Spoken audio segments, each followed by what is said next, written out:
Oh hey guys, what's up? This is Pants Our Dragon, and today we're doing a video on the top 5 best junglers for Season 6, aka 6.1. The changes that has happened to 6.1 is that they added a new item called Runic Echoes to replace the Runeglaive. This new item is a buff to all AP junglers. They also buffed the Jungle Talisman item a bit by giving more mana regen. And the Precision Mastery has been nerfed. So a lot of people are taking the cooldown reduction mastery or other masteries. Anyways, with all that being said, let's get started.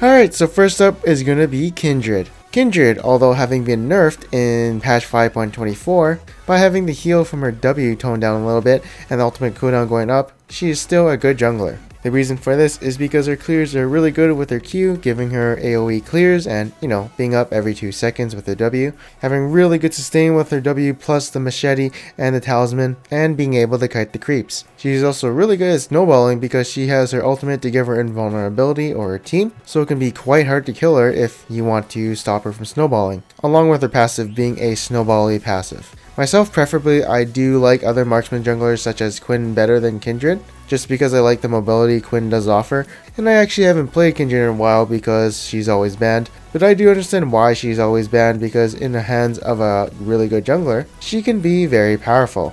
Next up we got a Nidalee at number 4. Nidalee is a cat in the jungle, and that cat got an indirect buff in this patch. Although she was pretty decent with Runeglaive, we all know Runic Echoes gives us, well, plus 10% movement speed, and gives us the Luden's Echoes passive. It's good with her spears as it will make her do extra damage, but her burst is a little bit less since she doesn't have that Lich Bang for her Q when she goes into Cougar form, or just hitting people with her auto attacks in human form. And the reason Nidalee is so good is because her early game is very good, like you'll always see her levels very high, as her clear speeds are really fast. Along with that, her ganks, as long as she can hit those spears, she's gonna kill someone. And with Runic Echoes giving her more map presence and mobility with the movement speed, she has become more stronger than before. I don't play her because whenever I play her, I always die somehow mid-game or early-ish to mid-game and throw my lead. You know why? Because my mechanics in teamfights aren't the best. Nidalee is a tricky champion to play in mid-game and late-game teamfights because if you miss one spear, that could have been the crucial spear to win you the teamfight. So yeah, as long as you can land those slow-ass spears, you can get your assassination onto your target. And if you're good with 8 abilities, then you're good to go. Next up we have Mundo. Mundo is a champion who is very, very tanky. And by tanky, I mean strong. Well, okay, he's pretty strong because of the mastery changes, and he hasn't been nerfed too much in the preseason. Mundo is one of those champions you either pick or ban. If he's up and you don't pick him, well, you're gonna have some trouble when it comes to the mid game and late game.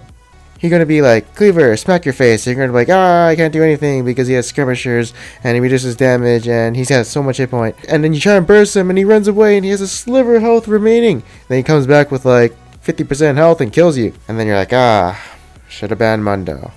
Although I would like to say that, missing cleavers and ganks is somewhat crucial, so land those cleavers because they do slow for like about 2 seconds. And then after that, you basically can land the next few cleavers. Next up at number 2 is going to be Elise. Elise in this patch has gotten a huge buff. I've been trying to figure out why she got a huge buff in this patch, and even though nothing has changed to her, she was indirectly buffed by the Runic Echoes. At first I thought she was just abusing like spellcasts and getting those charges really quickly, but I actually figured out the real reason why she's very powerful. Okay, so Pantheon has the highest base movement speed in the game. If you turn into a spider, you have the same movement speed as Pantheon. Combine that with plus 10% movement speed, that is very fast, plus you have boots of swiftness, so you are a fast spider crawling around the map killing people. Like, you gotta try it.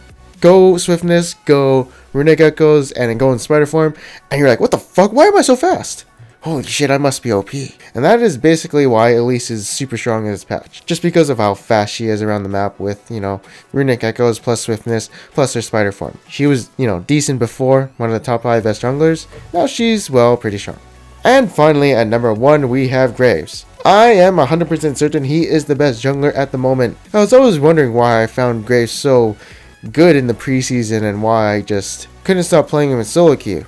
is because I felt he was really strong, and for some reason I have like a hard-on for playing OP champions. I didn't think he was strong because everyone would disagree with me, but if you've been following me for quite some time now, I've always been including him in my tier lists. And yeah, although my build, I was not actually using the right build, as I was going Berserker Grease or some other item instead of Swiftness, and I wasn't going full armor penetration on this guy.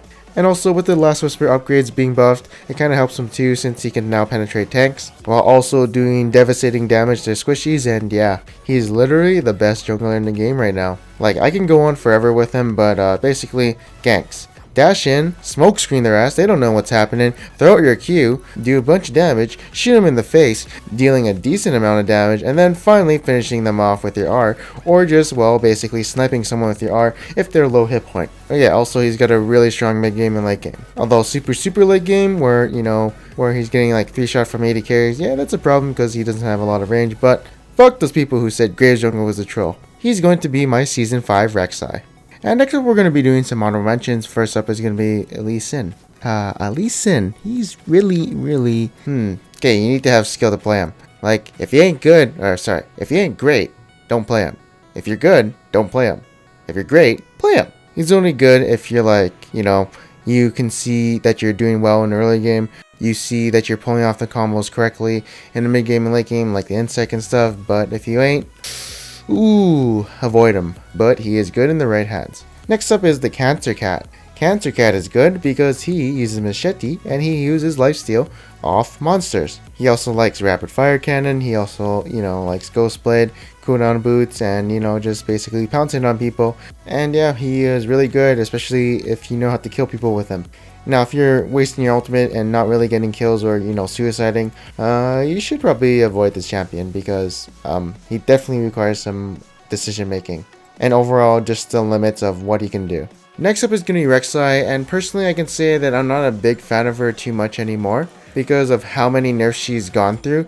Although I do see other players playing her, I just feel like there are more powerful junglers at the moment. And basically, why wouldn't I play those junglers instead of, you know, this champion? So for me personally, too much nerfs, but she'd probably be my 6th champion to go to.